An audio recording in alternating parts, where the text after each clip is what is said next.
right, welcome everyone. Thank you very much for coming, those of you who've been here before in this series and those of you who are new. I'm Steve Bloomfield. I'm Associate Director of the Watson Institute. And back in the early summer, during a particularly fretful time, I thought it would be good for us to sponsor a series of conversations about the upcoming election. We've chosen a number of topics. We started with a historical assessment of certain political campaigns for the presidency. We went on to have a discussion about what Mark Blyth called global Trumpism. 2 weeks ago, Margaret Weir spoke about marginalization in its many definitions. And I'll tell you that back in the early summer, I was thinking, first, we should speak about U.S. foreign policy, but second, pardon me, my indulgence, having gotten to know Brian and Chaz particularly well, I thought I've never actually seen them together on a panel to talk to each other. Well, we never have. Chaz, this is Brian, Chaz. Thank you. We share enough. And so this is part of my own little hobby in getting them together at a particularly crucial time. 2 weeks out from the election and in a still very sensitive election campaign. I will say that 2 weeks from today, we are going to have an election night gathering here, both in Joukowsky for a panel and outside with a big screen. So please do come for that. I think the panel begins at 7 and the TV coverage that we'll screen is going to begin at 8. Then 2 weeks later, we're going to have Jim Morone, who's going to be talking about what we've learned about the election for the next Congress. And then finally, 2 weeks after that, I think that's something like December 5th, again, Tuesday, Glenn Loury is going to talk about the legacy of the Obama administration. Again, what I hope to do was think about the before and the during and the after in a series of conversations that stretches over 14 weeks bi-weekly. Since you've come tonight, I have a feeling that you probably know a fair amount about Brian Atwood and Chaz Freeman, but let me just give you a few bullet points, not as though they need any introduction. You can go to our website or other websites and find out a lot about them, but they speak with great authority. Among their attributes, first and foremost, of course, they're both senior fellows at the Watson Institute. Brian, to my far left, is a professor emeritus at the University of Minnesota's Hubert H. Humphrey School, where he served as dean from 2002 to 2010. He has been involved with work with the OECD. He's been prominently director of the U.S. Agency for International Development during the Clinton administration for 6.5 years. He was part of the Clinton-Gore transition team for the State Department. He served as Assistant Secretary of State for Congressional Relations during the Carter administration. He worked for Senator Thomas Eagleton for a time, and before that was a career diplomat, and so he knows what he speaks of with regard to issues of diplomacy. Chaz Freeman also started as a career diplomat as well, and is a former U.S. Assistant Secretary of Defense. He was acting Assistant Secretary of State for African Affairs, charge in the U.S. embassies in Bangkok and Beijing, ambassador to Saudi Arabia during Operations Desert Shield and Desert Storm. And his diplomatic career started in Chinese affairs and Indian affairs. He has written a great deal about U.S. foreign policy, and his recent talks and things that he's written are all over the web. Well worth your indulging yourself after 8:30. I think we said that we were going to go in alphabetical order, and Brian was going to speak first. Okay. And the idea is that we'll have a discussion. So they'll speak for 15 or 20 minutes, and then we're going to open it up for conversation. Brian, you want to All right. stay right Is that there? all right if I stay right here? Please do. Thank you very much, Steve, and thank you for initiating this series. Obviously, a great deal of interest in the election. A lot of the TV networks are making a lot of money on this, it's more entertainment than anything else, but it's rather depressing. And I hope that what I have to say tonight will make you more depressed, although it's quite possible that will happen. Chaz and I have sort of talked about a division of labor tonight. I'm going to talk about the politics of foreign policy issues in a presidential campaign. And he's going to talk about the geopolitical consequences of a campaign where words matter, where problems have been created. And I tend to be an optimist about these matters, but it's a difficult time to be an optimist, is all I can say. I have worked at the interface of politics and foreign policy as Assistant Secretary for Congressional Relations. There may not be a harder job in the State Department at certain times.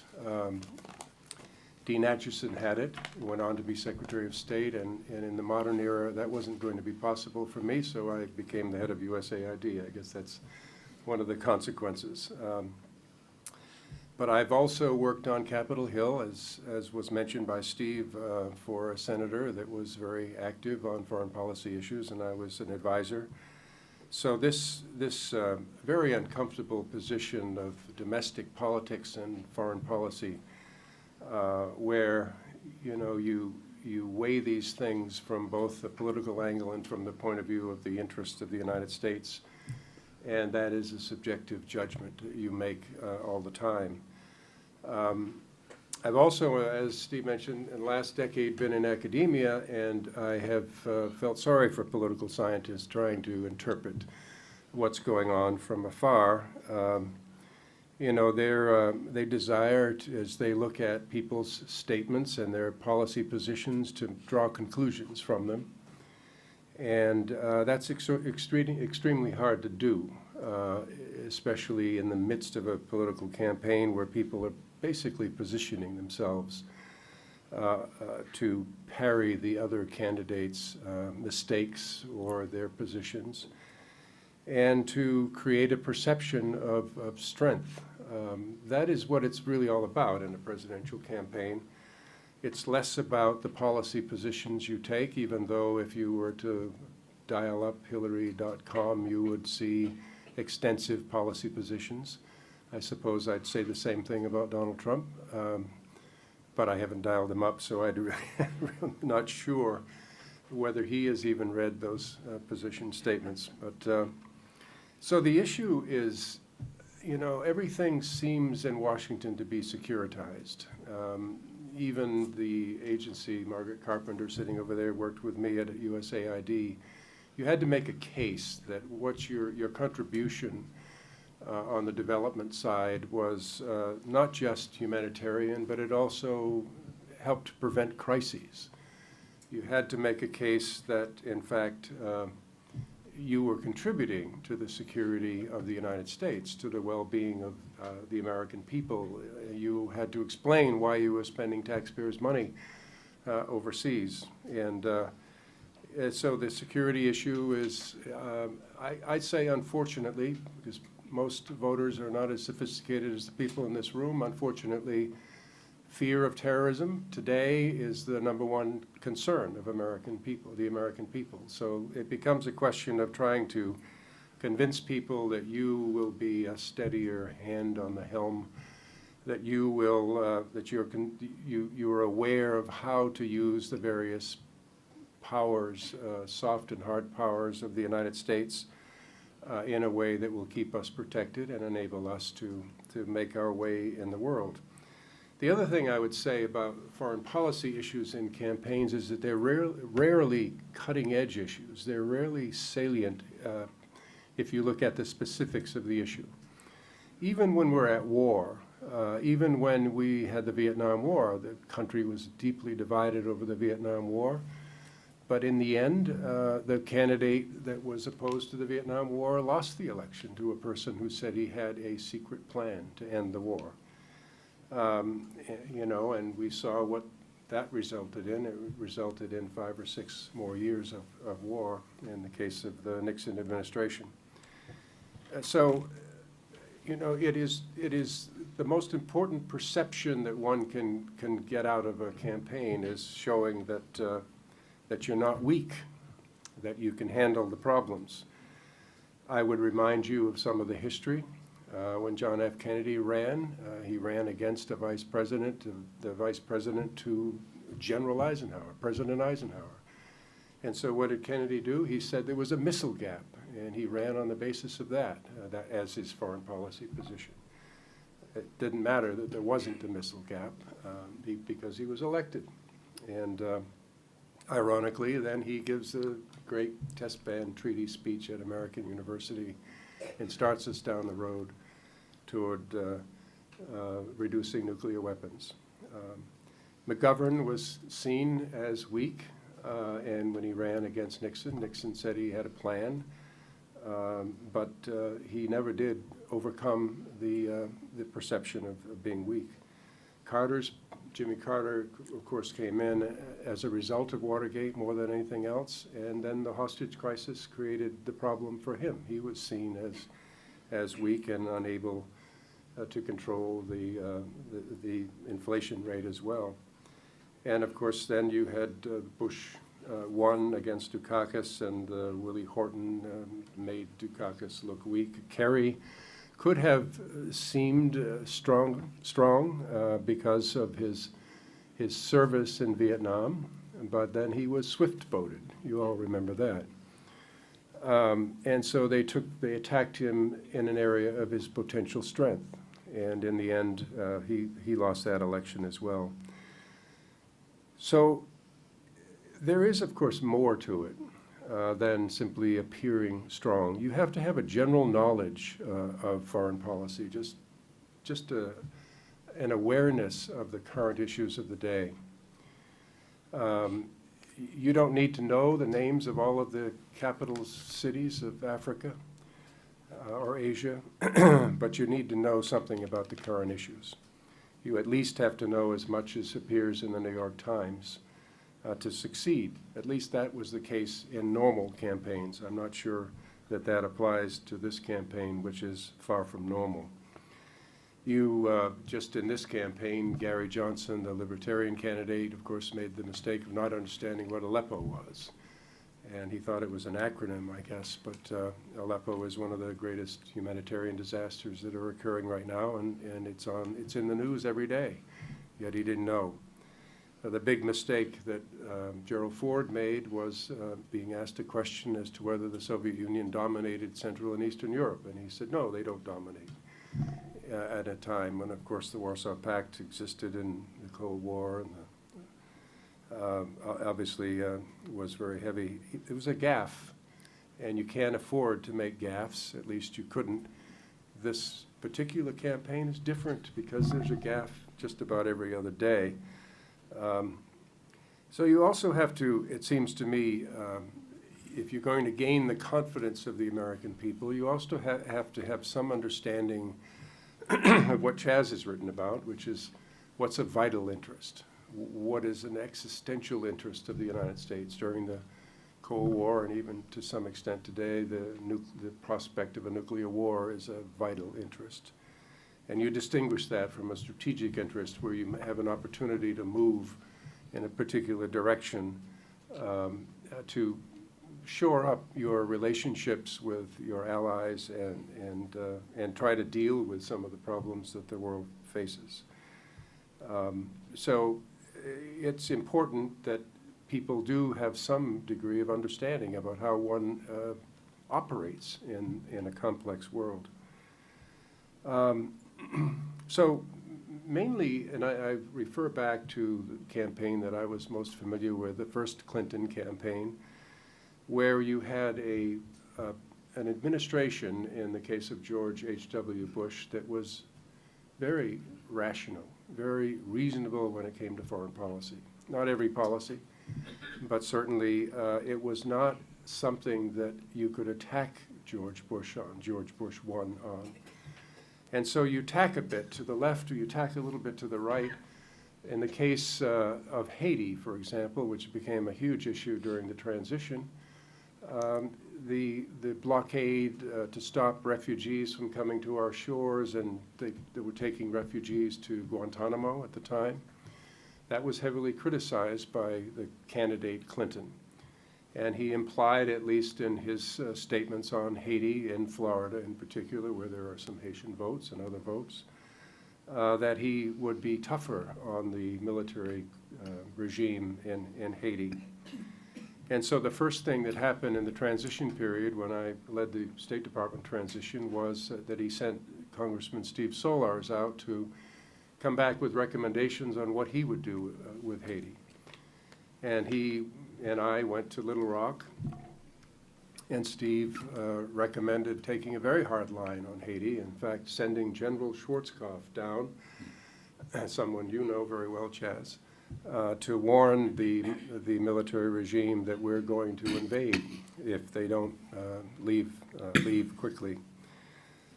I thought that first, there are two issues that I brought up that I thought I disagreed with on that issue. And one was that there were some diplomatic initiatives being taken through the OAS and the United Nations that could have borne fruit. And the second issue, the more telling issue, was that I believed that if they made a public warning of that type, the first thing that would happen would be that the Pentagon would say, it's going to take us at least 6 months to plan this kind of thing. So it would have basically taken away any leverage that would have been gained. And in fact, the president-elect agreed with me, and the first thing that happened on the very day that they announced the White House staff in Little Rock with 1,000 press people present, they sent me out to tell the press that we've somewhat modified our position on Haiti from the campaign. And of course, I had to do it off the record, which caused the press to go up in arms. And eventually, I was able to say a few words. And of course, there was a quote in the newspaper the next day. Richard Boucher probably knows well how that happens, but he's sitting over here. He used to be the press person, among many other things, for the State Department. This year, of course, there's an attack on Washington. There's an attack on the so-called establishment. I guess I never really thought I would be part of the establishment, but I guess my positions on some of these issues indicate that I am. You've got the Mexican wall. You've got no Muslims can come into the country. You've got the opposition to trade pacts, not just the ones that have just been negotiated, the TPP in Asia, but basically Trump saying that he would throw out the NAFTA agreements and other trade pacts that he said says are very weak. And I think the problem with some of the positions that were taken is that if you know anything at all about diplomacy, you don't announce to a country that you're going to negotiate with them and going to take them to the cleaners. That probably would mean that you will never get to the negotiating table, because there is national pride in all of these countries. And now, Hillary Clinton has, I think, to some extent nurtured the reputation she has of being tough. And I think she's done that for good reason, if you look at it purely in the political context. First of all, I suppose, as the first woman running for president, she needs to have that kind of a reputation. She has, of course, been able to do that more easily because Donald Trump has raised questions about whether or not NATO is a viable alliance in the modern day. He has said nice things about Vladimir Putin. And so it's a little easier for her to parry these statements. And of course, people will look at her record and say, well, she advocated for the incursion into Libya, and therefore she is indeed has taken those stronger views. I don't know that it really makes a lot of difference in terms of how she will act as president. She's advocated a no-fly zone in Syria. The other day, I heard her being questioned about that, and she said, well, of course, I'm not going to simply do it the day I take office. I'm going to, consult with the generals and the admirals and others to see how that would actually be put in place. So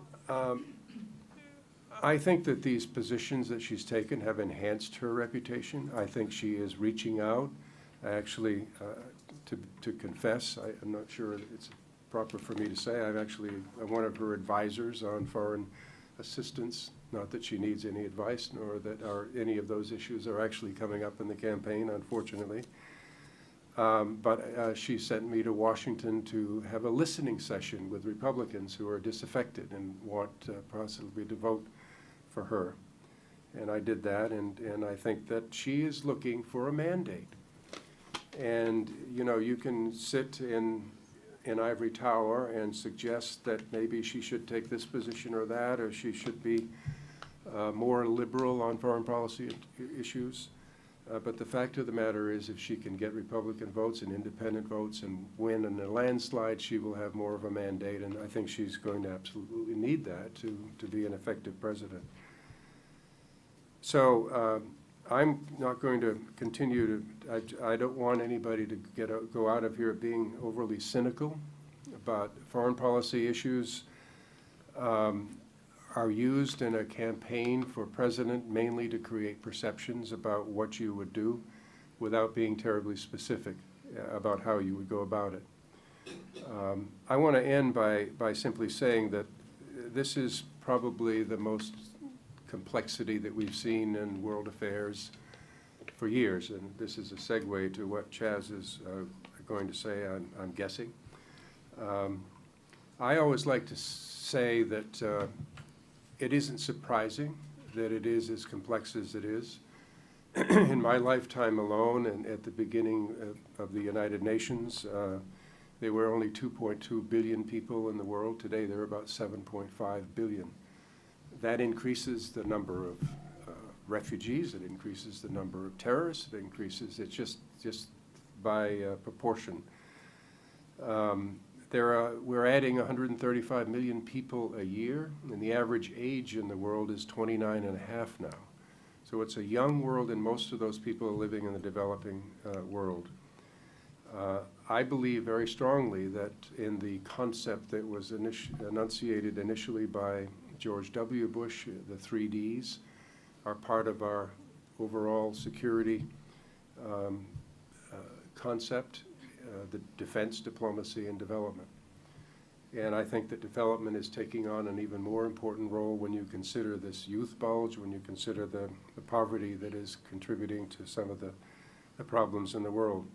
What I'm sorry about is that some of the big transnational issues have not been debated adequately in the 3 debates that we've had.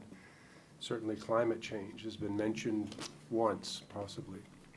But it's a major factor, and it's a factor that means basically that we're going to have to both oppose certain policies in certain parts of the world by competitors, while at the same time working with them on these transnational issues. That means that you're going to have someone as president who's bright enough, who can make a deal, who knows how to invite people to the table, and who knows how to cooperate as well as to oppose.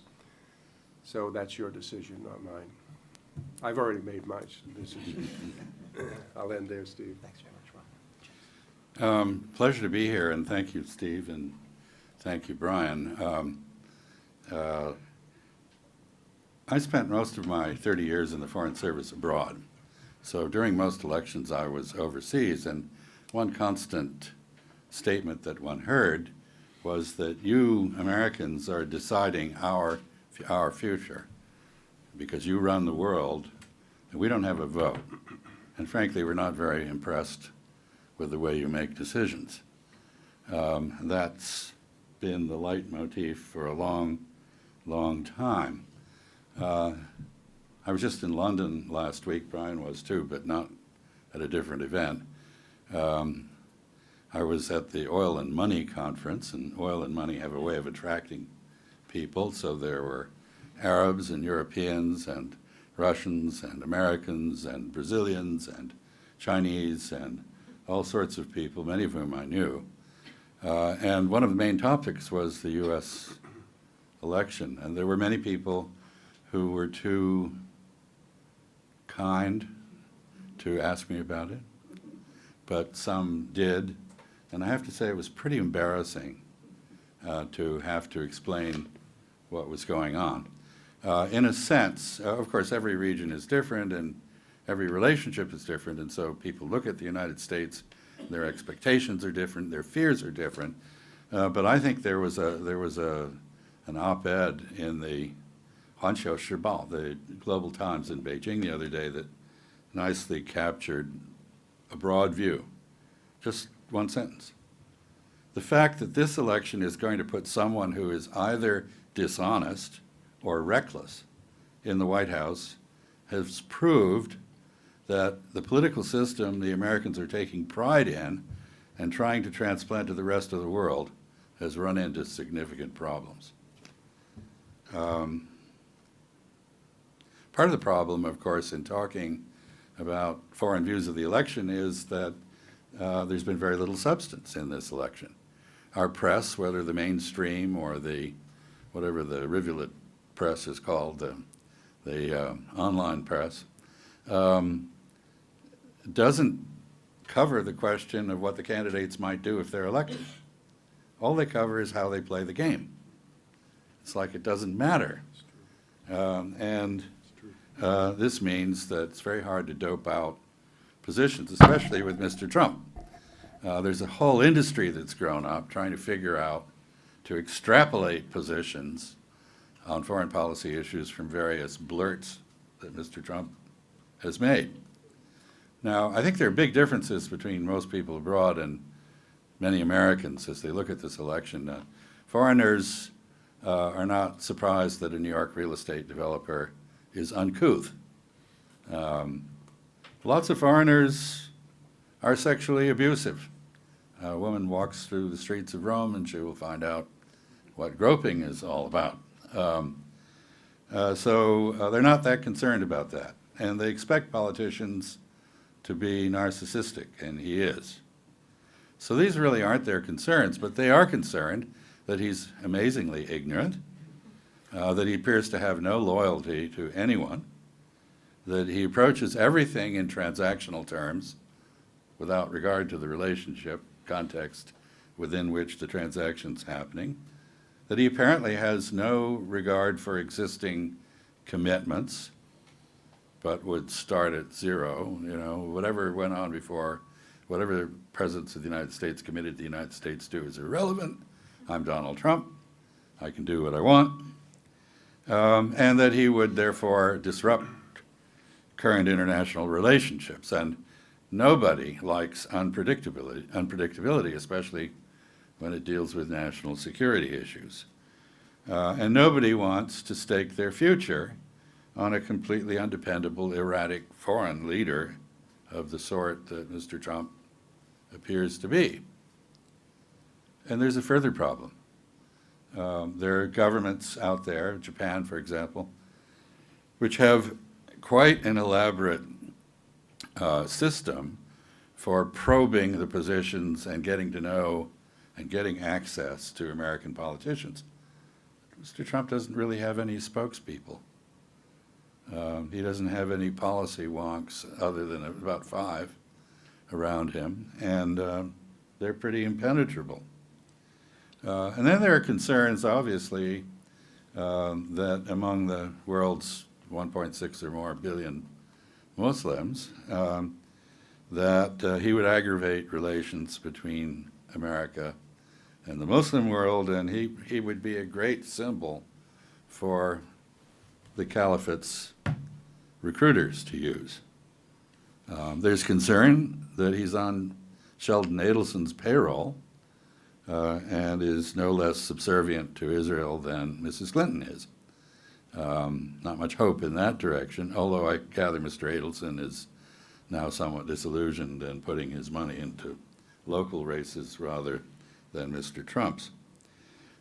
People abroad look at the charges that have been thrown around in our election that Trump is an admirer of Mr. Putin, or that he's on Putin's payroll somehow, or in his pocket, as another example of American dementia.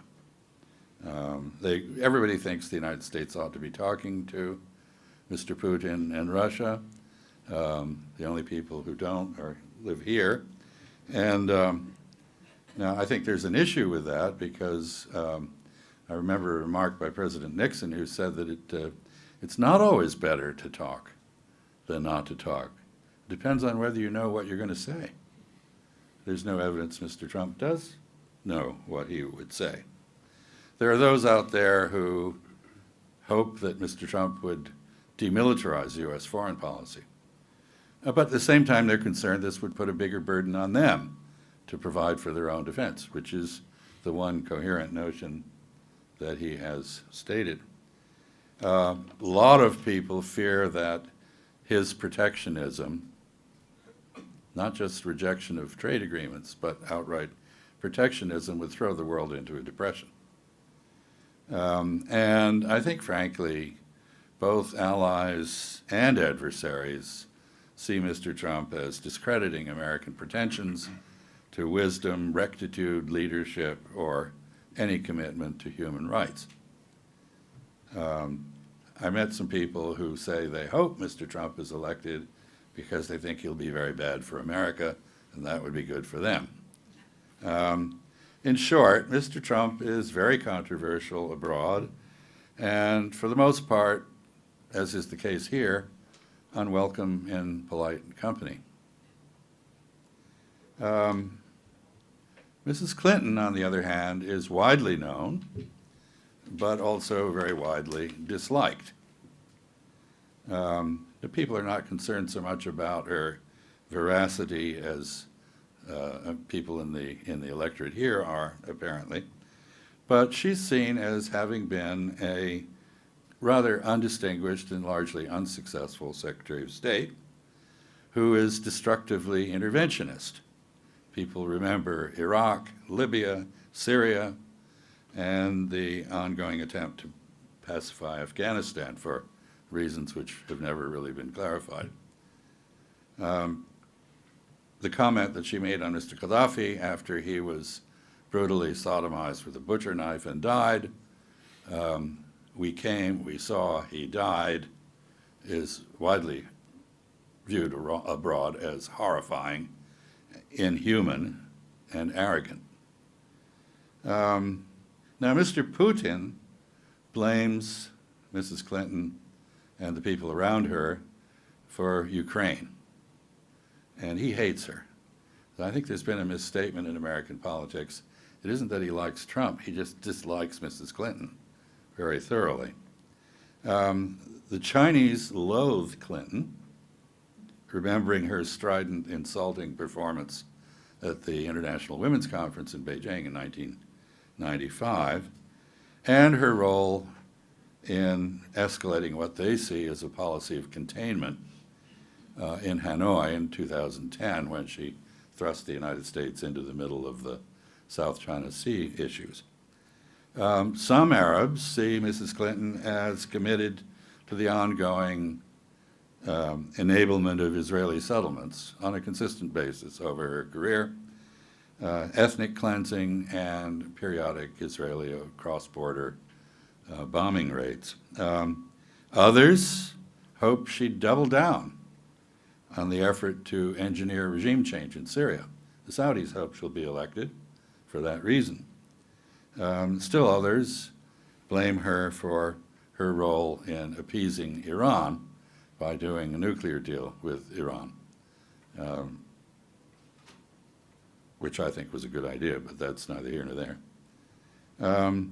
Allies, for the most part, looking at Mrs. Clinton, see a known quantity, surrounded by neoconservative advisors whom they know, don't particularly like, but know how to deal with, and they see her as likely to be considerably more aggressive than Mr. Obama abroad, and some like that and some don't. In a way, Mrs. Clinton has the opposite problem from Mr. Trump. She has too many ambitious people around her purporting to speak for her or foreshadow her policies. And our adversaries in particular see someone more prone to use force than diplomacy. And as we speak, the Russians are preparing for a possible nuclear war. So this is not trivial pursuits. In short, I guess there's as much lack of enthusiasm for Mrs. Clinton abroad as there is here. Now, the big issue that the foreigners haven't focused on, and that Brian was too optimistic to mention, is that it's very likely that there will be no reconciliation between the opponents after the election. That means there will be no effective government. We will have a continuing version of the gridlock and lack of cooperation across the aisle that has made life so difficult for the last 8 years. This brings me to my third area, which is the effects on views of us generally. The people abroad watch the so-called debates. I say so-called debates because they aren't debates. They are beauty contests and need to be seen as such, as well as the campaigning during the primaries and some of the ugly stuff that went on there, and basically comparing it to their own politics, were appalled by the vacuity of the discussion, the violence of the rhetoric, and the outcome, the choice of candidates. No one now sees the American electoral system as a model to be emulated. No one. They see it as some form of entertainment, maybe reality TV. And this is a loss for our country. Threats to prosecute a losing candidate or to refuse to accept the election results set an undemocratic example that really destroys American soft power abroad in a fundamental way. And the net result really has been not just to discredit American democracy, but the very idea of democracy, and to raise the prestige of hierarchical meritocracies like the one in China. The existence of gridlock in the United States has, of course, not gone unnoticed, and in some quarters, America now has a reputation abroad for being a sort of heavily armed imbecile. What are the consequences for U.S. foreign relations of all this? Well, probably more of the same, that is a drift away from influence, self-exemption from international law, no more respect for non-intervention in the internal affairs of other countries. I think this is the first time that any presidential candidate has ever pledged to murder an individual as her first act as president. The suspension of our adherence to the Geneva Accords, refusal to commit to new treaties, and so forth, this doesn't inspire confidence.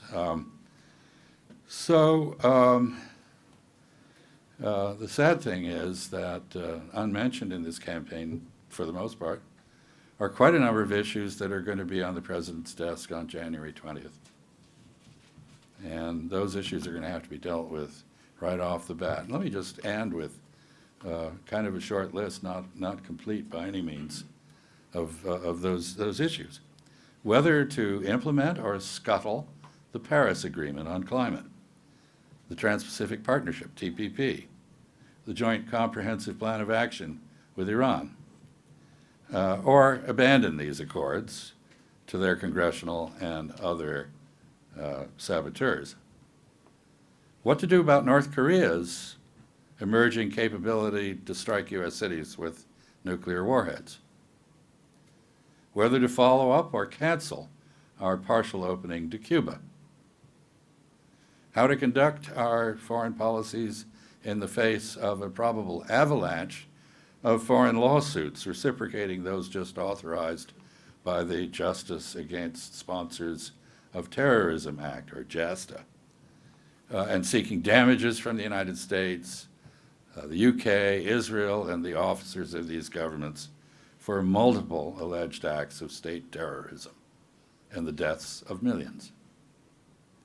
Whether to escalate U.S. intervention in Syria, Iraq, Afghanistan, Libya, and elsewhere in the Muslim world, or try some other means of neutralizing the threat of Islamist terrorists to our country.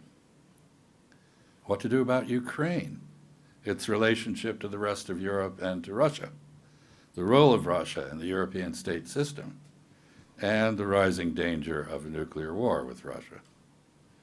Whether to continue to escalate our military confrontation with China in its near seas, and how to react to the Philippines' apparent decision to drop out of that confrontation. What to do about Brexit and the progressive unraveling of the European project that has been such an important element in U.S. foreign policy for many years. How to restructure our European and Asian alliances and the division of labor within them. How to deal with alienated American allies and protectorates like Turkey, Israel, Saudi Arabia, and Egypt, but I could name other examples. Whether and how to continue to protect the state of Israel from international condemnation and punitive sanctions from the international community directed at its frankly flagrant violations of human rights and international law in Palestine. What to do about our co-belligerent complicity in alleged war crimes in Yemen and Syria.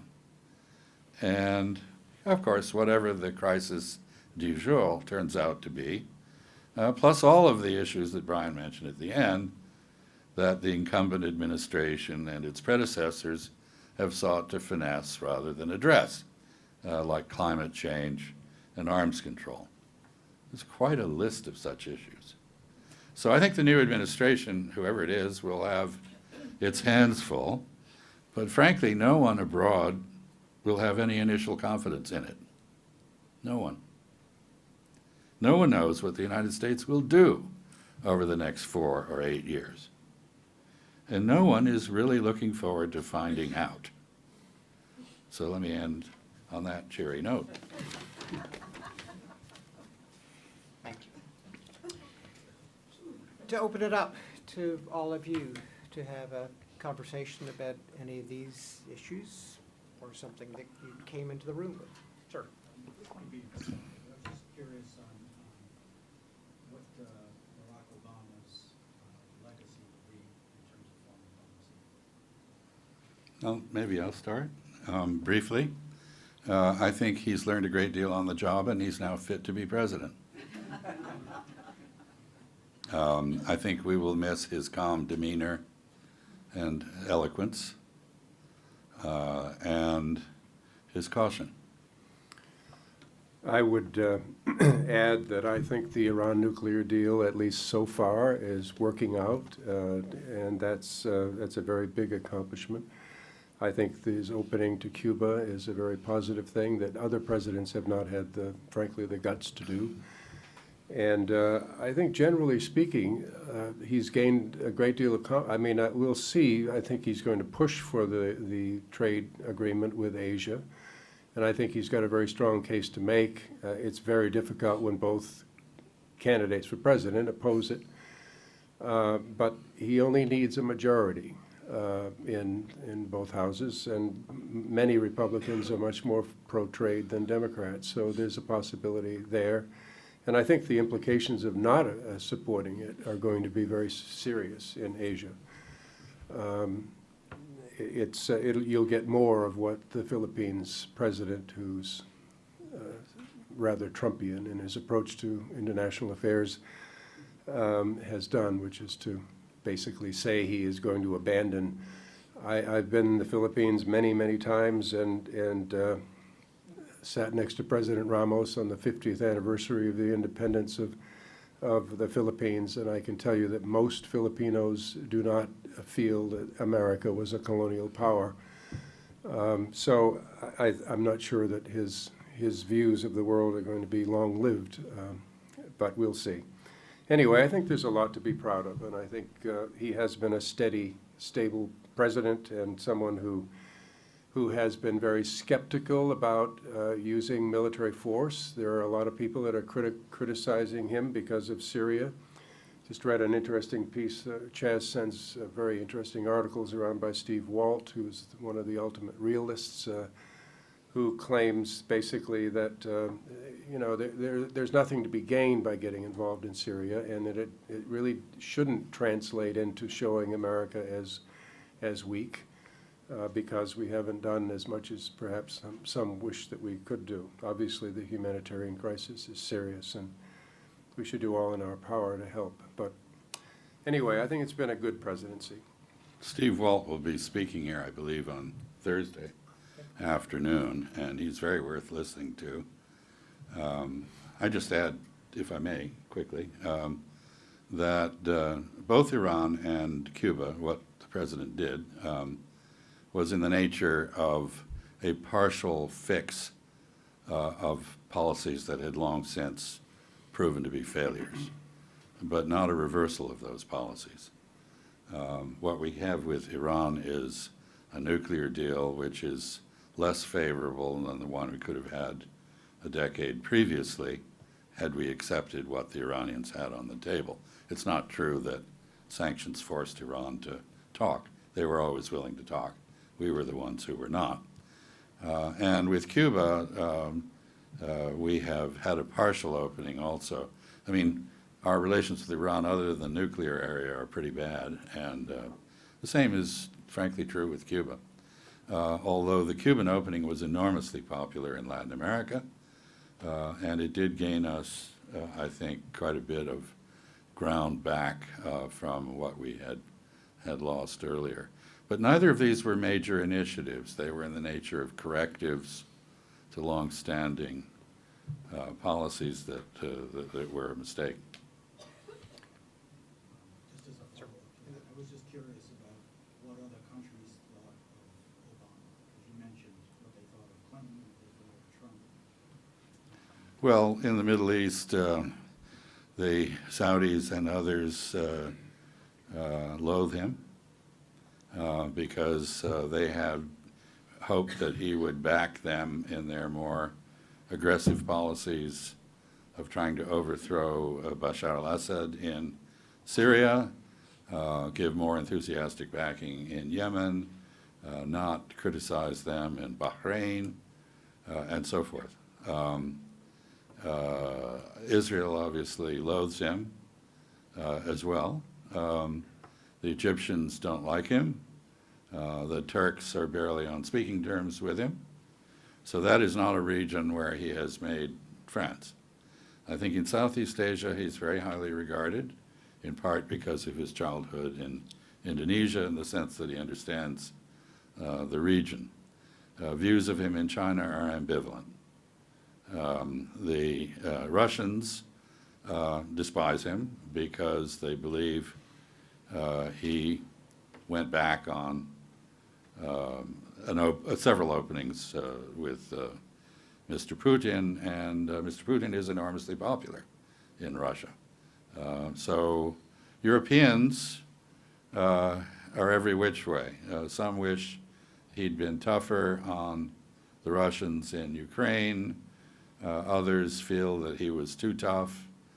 Some wonder whether this president has really had control of the military, who seem to have been advocating their own policies against his quite openly in the Congress and elsewhere.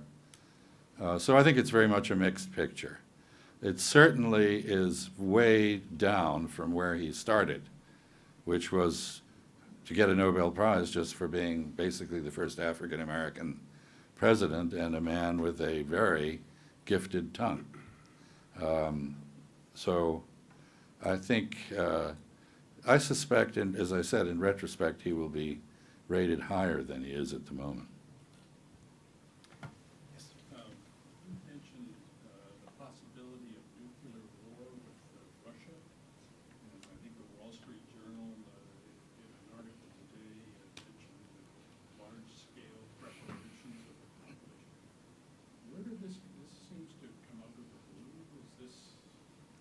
Oh, it's been brewing for a while. It's a product of some objective factors. Although the Russians in recent years have rebuilt their conventional military capacity, as they are showing in Syria, where they are also demonstrating how to use limited force for diplomatic purposes. I mean, Mr. Putin has been very clever in the way he has used his military to gain political advantage and not become overcommitted. But their conventional forces are simply no match for those, for ours or those in Europe, which means that the one card they have to play is their nuclear arsenal. And they feel backed into a corner. So do the Chinese to some extent, but the Russians much more. With NATO having advanced to their borders in some areas and then clearly wishing to do so in Ukraine and Georgia as well, despite assurances that this wouldn't happen. So they are running large-scale civil defense exercises, reactivating nuclear shelters, building new ones, modernizing their nuclear forces, and whether all this is a bluff or not, we can't say. But it's clear that the threshold at which they would respond with nuclear weapons to a perceived threat has come down. And therefore, former Secretary of Defense Bill Perry, who is a seasoned and cautious man, has said that we are closer now to nuclear annihilation than we ever were in the Cold War. And you're right, our press doesn't report this. We are living in a world of convenient narratives and denial, and our candidates have not addressed the question at all. Yes, please. It was stated that Hillary wants to have a mandate of this election. If she gets a mandate, don't you think it's because it's a negative against Trump rather than a positive for Hillary? Well, that is, of course, the worry, and a lot of people, especially people who supported Bernie Sanders earlier, suggest that she won't have a mandate to do some of the things she's said she wants to do. I think it depends on a lot of things. It depends on whether or not it's an electoral college landslide, to what extent she wins. Is she able to get over 50% of the vote, given the Libertarian candidates and the Green candidate? Is she going to win the Senate? Is she going to have a Senate she can work with? Is it possible that the Republicans will have less of a majority in the House? A lot of I don't necessarily agree with all of the things, by the way, that because I'm an optimist, that has been said here today, but a lot of the problems that Obama had in getting some of the things done, I mean, I didn't mention the climate change agreement in Paris, which was as significant as you could get at this point, given the position of the Congress. But it's the Congress that has blocked him on a number of things, and it's the Congress that is threatening to undermine the Iran nuclear deal. It's the Congress that is threatening not to loosen up even more on Cuba. And it's the Congress that stopped cap and trade early in the Obama administration, which was ultimately a climate change initiative that failed. So he's had one hand tied behind his back in trying to do what he was going to do. But I think it's really important that she does get a mandate. I do not think that she was a failure as Secretary of State. I think it was important that she engineered the sanctions in place. I agree with Chaz that the Iranians would have liked to talk earlier. In fact, when I was the transition leader in 1992, we had an inquiry from the Swiss government that was representing Iran, saying that they wanted to talk. But of course, this was an administration that remembered the hostage crisis very well. It was an open wound, and we weren't prepared at that point to actually talk to them. So I don't, I mean, I respect this man over here. You can't believe, I've used his writings in my diplomacy class, and I think he's brilliant when it comes to strategy and understanding diplomacy, but he's become less diplomatic in his older. Some of these comments are generalizations, and of course, we all have our own contacts in the outside world. And I think the outside world would be very relieved to see Hillary Clinton elected. But it may be more because they're so worried about Trump, I agree. But she's been around for 30 years. They know her. And again, she's got her enemies, but she's got people who admire her as well. I don't think people abroad understand the constitutional arrangements we have, or the arguments that are made against George W. Bush, Mr. Obama. The Constitution of the United States very deliberately restricts the authorization of war to the Congress. We are now engaged in 7 wars, all of them presidentially ordained, not opposed by Congress, but not endorsed by it. The separation of powers, which is the basic underpinning of our system, has been obliterated in several respects. And this is the thoughtful conservative criticism of what has happened. It is a criticism not so much of Mr. Obama, perhaps, as of several presidents, culminating in Mr. Obama. From Mr. Obama's point of view, as Brian just said, the lack of cooperation from the Congress calls out for remedial action by him. He can't sit there and do nothing in the face of what he perceives to be, correctly, I think, a fundamental threat to the species in the form of climate change. He knew that if there were no agreement with Iran, there would be Iranian nuclear weapons at some point. And I think he could see that we were getting nowhere with Cuba. So he acted. But in many cases, he acted in ways that are clearly unconstitutional. We don't seem to mind anymore. And that's a problem. Now, foreigners don't care about that. And I agree that there will be a great sigh of relief if, as I expect, Mrs. Clinton wins the election, simply because she's far less bad than the alternative. But I really don't think she's going to get a mandate,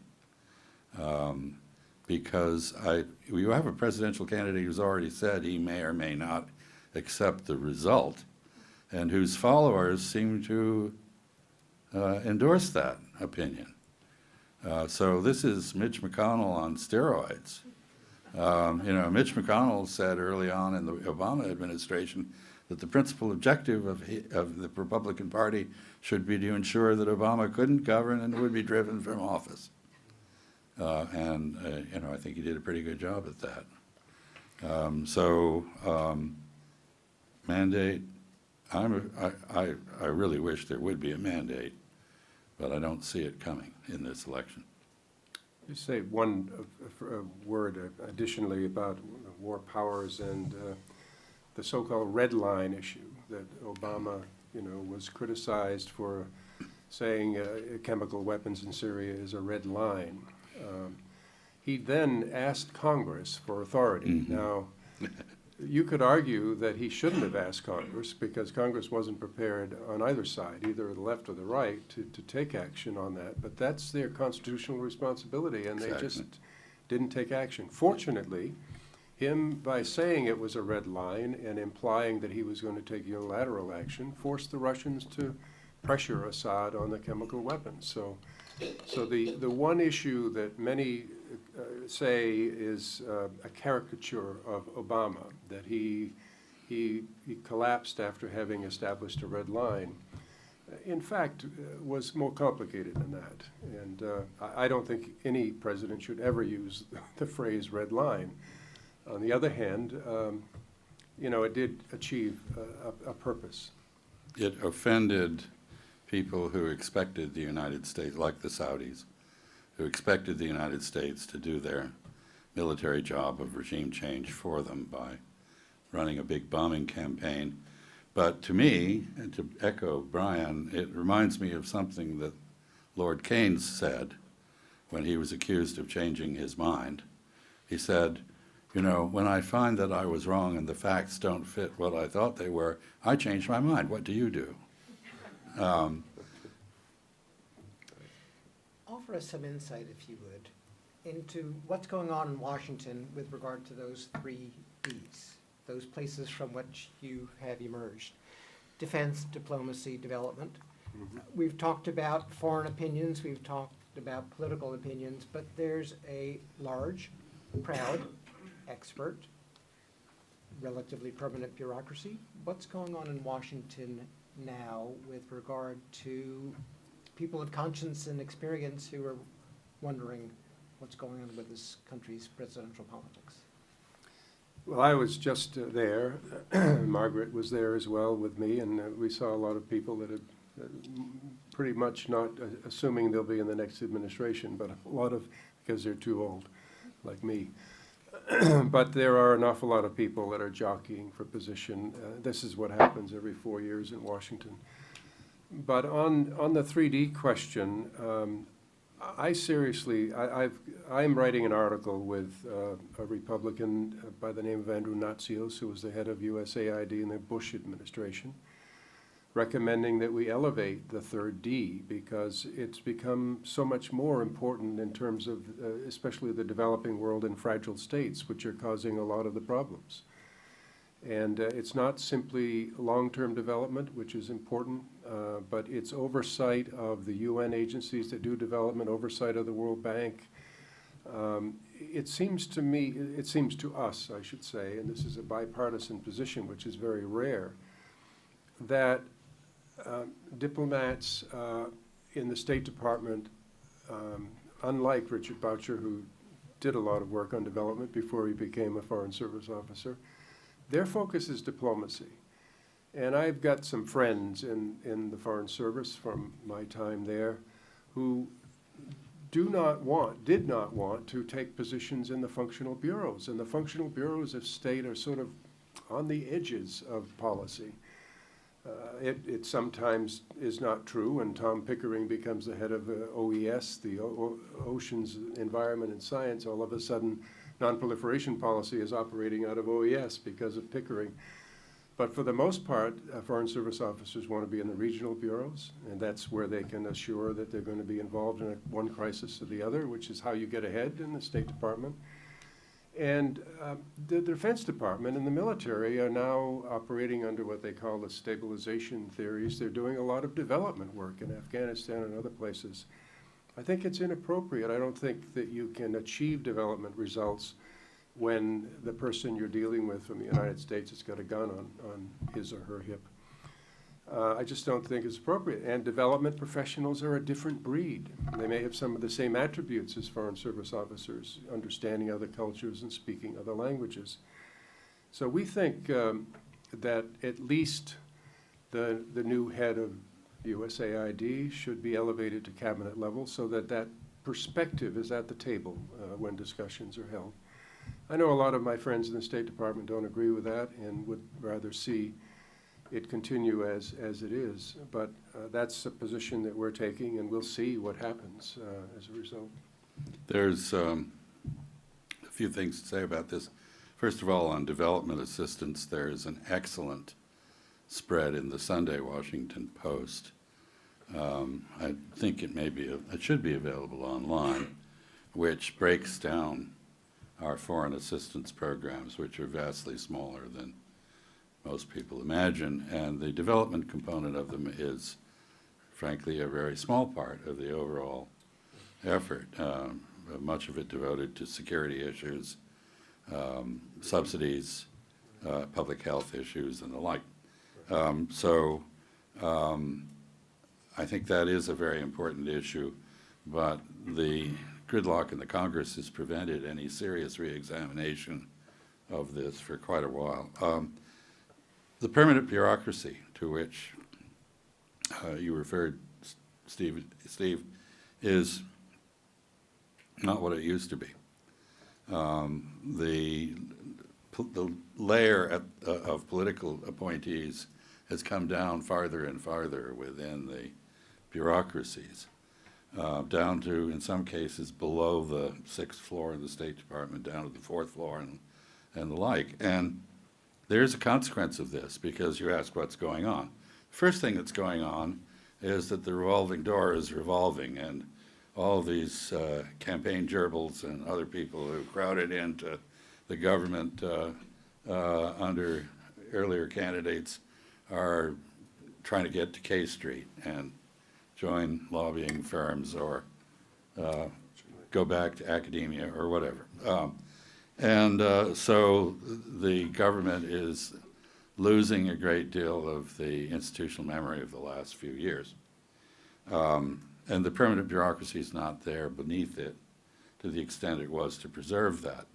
So in a sense, what's going on is the United States is preparing itself on January 20th to administer a frontal lobotomy to itself, which, basically throwing out all of the combination of expertise and decision-making authority. So you might have some expertise, but the people who have the expertise can't make decisions, and the people who might make decisions are not yet confirmed by the Senate, which takes quite a while. So there's a period of incapacitation that we get into every 4 or 8 years, and then we go through a process of kind of intellectual therapy and regrow brain cells, and sometime toward the latter part of 2017, we begin to function again somewhat, and begin climbing a learning curve. This is not a great way to run a government in a world that is as complex as the one we're now in. So I just leave it at that. The role of the permanent bureaucracy needs to be reexamined. Frankly, we need more continuity between administrations, in my view. I agree. Yes, Richard. So we all know of many, many cases where the presidential candidate and the president-elect took different positions. Bill Clinton, anti-Beijing, anti-NAFTA, something that Right. George W. was going to have a humble, compassionate foreign policy and keep the military nation. Right. Things change. On November 9th, Hillary wins. She sends her Brian Atwood, Sullivan, and Tom Donilon, I guess, down to talk off the record to the press. What's the policy you say shifted a little bit from what she said during the campaign? I think you should, you might ask that question on January 19 rather than November 9. The transition period is always fascinating, and it's a time when the most important decisions are personnel decisions at that point. Now, she does have people that have been in government, like you mentioned, Jake Sullivan and Tom Donilon, and others that she's worked with very closely.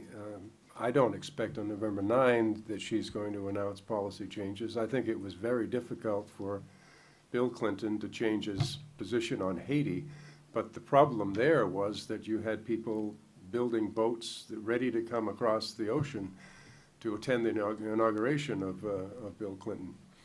It was dangerous, and we had to make some changes. And we tried to get President Aristide, who was then living in Washington, to make a statement.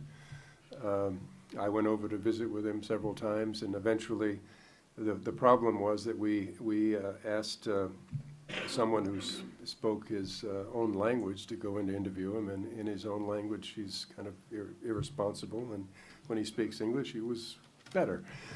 So we wrote the statement for him, and we kept people home in Haiti.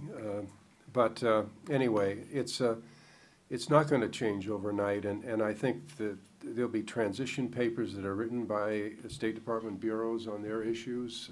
And again, I was the leader of the transition in '92, and just a lot of paper and a lot of meetings. And I think that being informed by people who have been working these issues is extraordinarily important. And I think positions will slightly change, or maybe even dramatically change in some cases.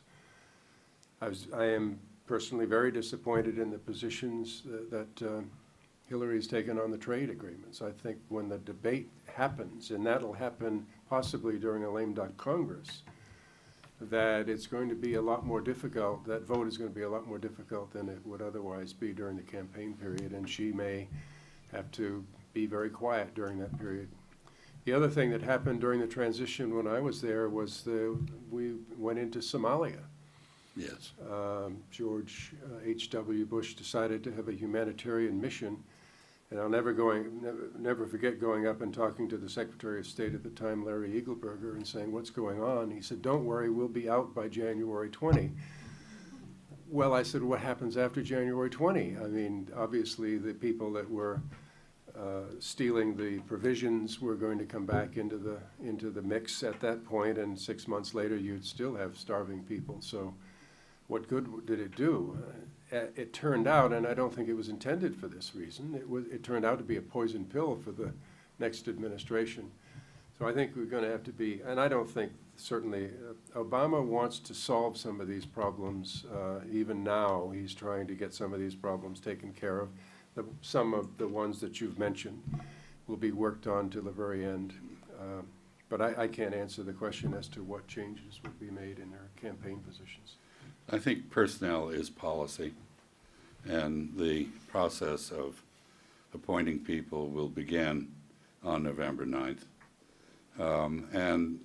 This is unfortunate in many ways because there is something called the Plum Book, which the plums being the spoils, the positions in the government that are available for campaign gerbils to seize, and they will all be trying to seize these. And the problem is that as soon as you appoint someone to a position, you have locked in that position. You lose the ability to reorganize the government to do different things. So it'll be interesting to see whether Mrs. Clinton, who really is very experienced in government and understands this, is able to do a bit of reorganization between November 9 and January 20. Second point I'd make simply is this, going back to the previous one about incapacitation. We have pushed the Russians very hard. We've also pushed the Chinese a bit. They're both aware of our incapacitation coming up, and there will be a temptation to take advantage of it. And this is a different circumstance than we have faced for quite a long time. So I would say watch that space internationally. Maybe nothing will happen, but one of the things that changes positions rapidly is close encounters with unfortunate realities. I could use a different example because I was the China desk officer after normalization, and through the Reagan, beginning of the Reagan administration. I don't know if you're interested in transitions, but sometime around the end of November, a transition team turned up at the State Department and moved in, and they were mostly from Jesse Helms' office, and one, John Carbo, came to see me and said, I want you to know you're number 17 on the government-wide purge list. We're going to get you. I was a career officer. I said, fine, go ahead and try. Then, fortunately, a little later, Secretary of State designate Al Haig turned up. He called this team together and said, you know, I really admire the work you've been doing here. It's been a great job, and I just want to thank you. Goodbye. And we got a few adults in. But it took, Reagan came into office on China, pledged to restore official relations with Taipei. And as soon as he became aware of some of the things we were doing with the Chinese against the Soviets, he retracted that. And his other pledge was sell people in Taiwan any weapon they want. And it took about a year to walk that back. But people come in and they have foolish enthusiasms on which they act, and then they are there to regret it. So we shall see. Events. Some of them actually believe the speeches they've written during That's the the campaign. problem, yeah. That's the problem. Speaking of former President Clinton, I've heard some rumor that he might be assigned to finalize the Palestinian-Israeli pact, that he was so close to, I think he was close to finishing. Or do you see another role for him in an international arena to improve our persona abroad? You know, the experience I have with that, of course, is mainly in the Clinton administration with Jimmy Carter, who was very active. There was a plan to go to the United Nations to impose sanctions against North Korea. And Jimmy Carter was going over to North Korea and talk them out of basically building nuclear weapons at the time, at least. And of course, he knew what the plan was going to be, what the administration's position was. And of course, as a former president, he had a CNN crew there and had a press conference and said, and I'm strongly opposed to any sanctions at the United Nations. I think it's going to be an issue. It's going to be a very interesting set of relationships here with former president who's the first man. First dude, I think. The is first dude, yeah. okay. I think he may be assigned. I think it's going to, there are going to be issues that have to be worked to the point where you need someone to put a finishing touch on it. I'm not sure that the bureaucracy in particular will be very nervous because they know they will not be in any way be in control if there's a former president leading a delegation. Could you comment on how will the future administration integrate policy around BMD deployment to Eastern Europe, Obama's current drive to reduce our nuclear forces in the face of Russian nuclear expansion? Actually, Obama's proposing to modernize our nuclear forces. And to me, that's very controversial, but spending a lot of money on it. And I think the Russians are very well aware of this. I think the Russians are posturing on these things, and I agree with Chaz's assessment that they don't have much other leverage. They pride themselves on being at a negotiating table with us to talk about nuclear weapons.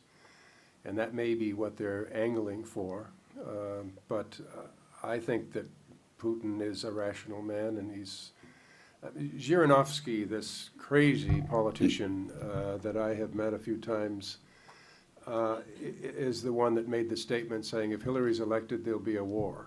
And of course, immediately the Foreign Office, the Foreign Ministry of Russia renounced what he said. So I think that there's a little more rationality there.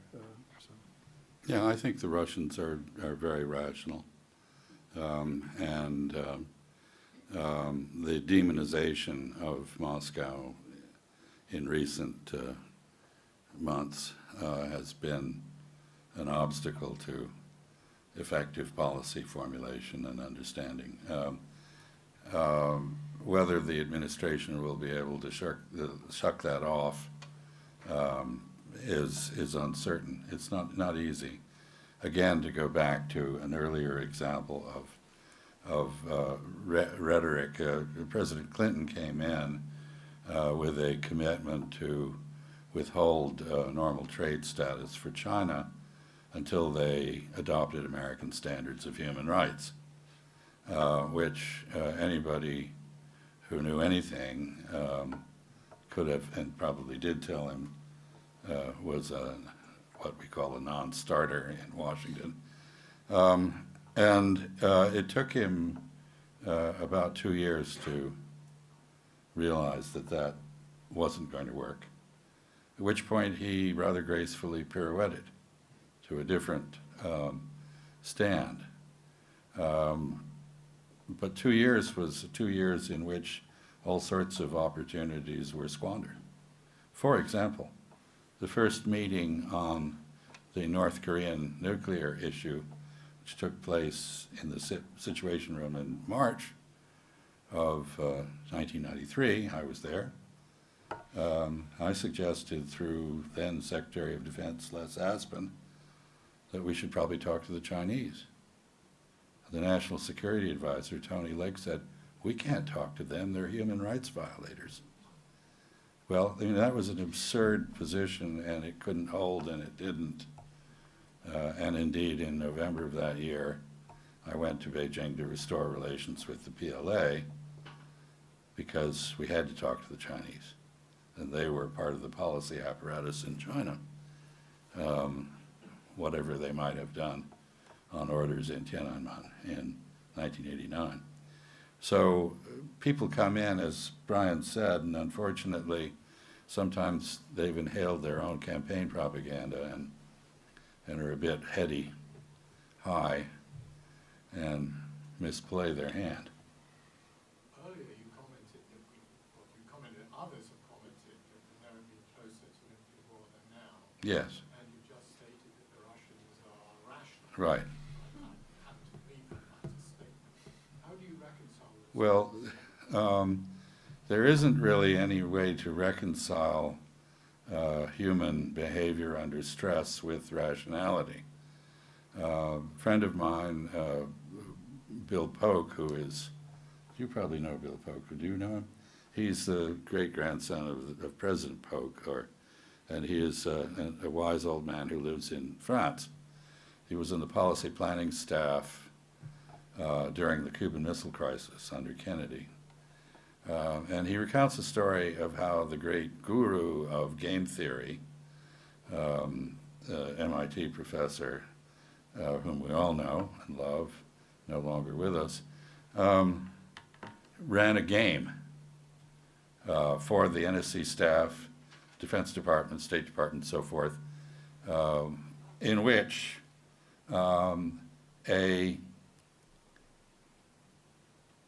the Russians, as a demonstration, took out one American city. And the question was, what should we do? I'm sorry, it was the other way around. We took out a Russian city. And the question was, what is the Russian play? And the Russians fired their whole arsenal at us. And he said, well, you've misplayed. And people there said, what? I'm a politician in Russia. You think I can just accept the loss of Leningrad and do nothing? And I know if I do something, you're going to reply. So it's to my advantage to get it over with, and I'm going to fire everything I have at you. So is that irrational? Of course, it's utterly irrational because it's suicidal. But people do commit suicide, as we see these days fairly frequently. So there is no way to reconcile the two. The better answer to the problem is not to allow things to get to the point where that sort of behavior seems rational to anybody, and try to solve the problem before it escalates out of control. I would just make a guess that it will be a major initiative to make contact with the Russians and to talk to them about issues where we have common interest in a new administration. And the reason that I guess Hillary was so derisive of the position that Trump took is that he gave her an opening, and it's politics. You know, he basically said nice things about Vladimir Putin, so she was able to sort of caricature him and question whether or not he had business interest or whatever. And I think that's caused a little bit of an escalation in the relationship, among other things. Obviously, Ukraine is the big one. You cannot excuse taking Crimea. I mean, this is the first, second, if you think about Abkhazia, violation of the Helsinki Accords. I was the head of the U.S. delegation to the OSCE meetings in Poland, where every single person around the table was critical of the Russian position. So it's not so easy. They initiated what some people think is the return of the Cold War. I think it's far from that. I'd argue that it was the third, because I think Kosovo was the first violation of the OSCE Accords. Got time for one more question. Do you think these accusations of Russian interference with hacked emails and in our Yeah. is that the government of Russia, these sort of rogue operators? And how does that play with you? I think the administration has been somewhat careful in the way they characterize this, but they say that there is some evidence to the effect that, they say it's quite certain that they're Russian hackers. They're certain, we don't know at what level in the Russian government. I don't think it could have happened without some approval in the Russian government. But, you know, it took a long while for the U.S. government to even make that allegation, and now they have made it. John Kerry has even said this is maybe something that should be taken up at the International Criminal Court or whatever. I think it's very, very dangerous. But of course, they look at it and they think that, you know, the National Democratic Institute, the International Republican Institute operating in Russia, mainly with opposition people, is an interference in their internal affairs. So it's quid pro quo in their mind, at least. I don't believe that. We have a confused position on cyber espionage, in which we say it's okay to do it on a government-to-government basis. It's just fine if we do it, but it's not okay to steal commercial secrets. And then turn those over to companies for them to exploit the intellectual property. This is not a position that anybody in the world agrees with. In the case of the Russian hackers, I suspect it is the government, and that they are in fact playing tit for tat in their own mind with our interference in their internal affairs as they see it. And of course there are competing narratives about almost everything in U.S.-Russian relations, including who did what in Ukraine. And so I wouldn't be at all surprised if this were true. On the other hand, I haven't seen any evidence. So it's a very politically convenient charge for many reasons. And I think one has to be a little skeptical, but not rule it out. But it's consistent with your view that they would like to see Donald Trump elected. No, they don't want to see Donald Trump elected. They want to see Hillary defeated. That's different. Well, okay. But, you know, I mean, this is the problem in this election. Nobody wants to see anybody elected, really. What they want to see is the other candidate defeated. And I'm afraid we've turned everyone off tonight. This I is think awful. so, too. But then the election is, frankly, a national disgrace. Oh, I didn't want to end there. I disagree. But let me say, on behalf of everyone here, and if I may, on behalf of the Watson Institute as well, that it's not only a great privilege to have you here tonight to lend your opinions and your insights and wisdom, but it's a true pleasure to have you with us at the Watson Institute relatively full-time, and hope everyone comes back in a couple of weeks and sees what's in store. Thank you, gentlemen. Thank you, Steve.